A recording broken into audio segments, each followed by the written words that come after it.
And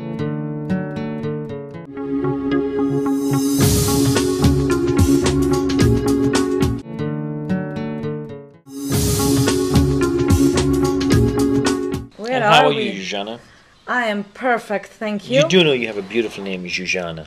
Thank you so much. A lot of people can't say it here, so I just don't force it on them. And you go Dr. Zhu. Dr. Zhu, but Dr. Zhu is like a brand, you know, it's this... Yeah, but Zuzana is a more apt name.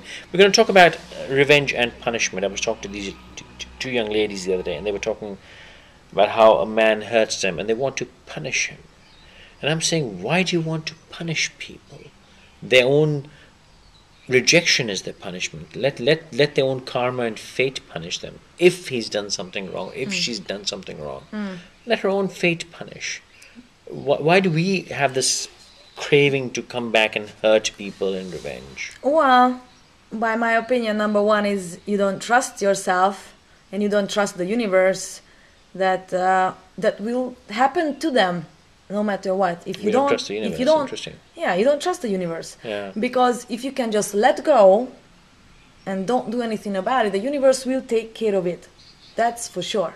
Yeah. But you don't trust that. So you go out and you start doing and interfering and doing stuff. I did this many times, okay? I'm not at, you know, but because of all that, and I was able to get out of that, I'm a better person. Did you hurt yourself doing that? I can, of course. And, you know, I got deeply sick and all that. And in one of my... So in your quest to hurt others, you were really hurting yourself? Oh, basically, yeah. I did that too much early age on, teenagers and up. When I went into my later... I had a very long-term 10-year relationship, which was like a marriage, basically. And that was a very interesting, which is taught me tremendously about pain, because he was doing that, and I let him put me under emotional terror. But it was nothing which I didn't attract in, because it was teaching me to stand up for myself. I didn't know who I was, but because you don't know who you are, you have to start paying attention to who you are and learn who you are. So you stand up for what you want to do. So the experience which you're calling emotional terror right now, that's a strong word, emotional terror. Yes. So that was really, you were attracting it as a learning process. Exactly. And everything what happens to us is attracted in as a learning process. And it happened to me... Whether good or bad, eh? Right. So when we go out trying to take revenge or trying to hurt people for what they've supposedly done to us, it's a mistake. It's a mistake. Correct. We need to learn to... You're supposed to sit down and analyze what happened and see what's the learning here for me, for my life to be better. And move on with that betterment. And move on with that. With that betterment. And this is why I'm asking people who get out of relationships, what is the positive takeaway for you?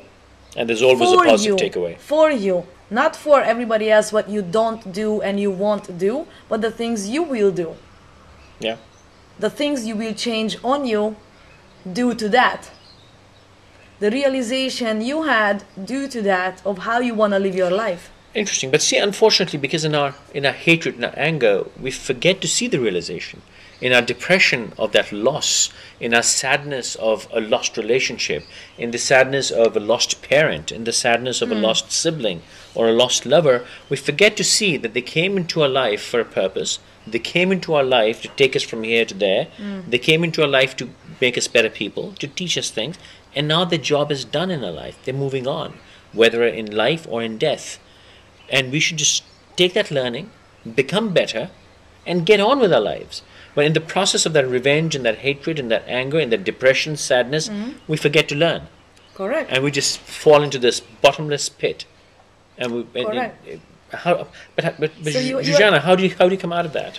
So first of all, let me backtrack. You said a lot of important words there.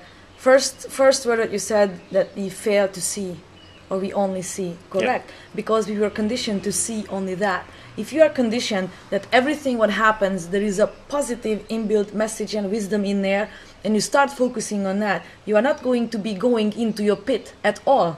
You won't be seeing the negative side of it. You'll be learning from it. You don't even go there.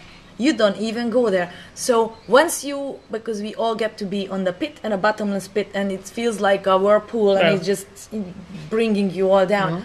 So it's a very easy metaphor to say that as long as you stay there, you will be going down there. Yeah. So what No, you yeah. say to It's like quicksand. The longer you stand on it, the deeper so you're going to go in. what are you doing? What do you have to do when you are in a whirlpool and it's pulling you down? Where do you have to swim?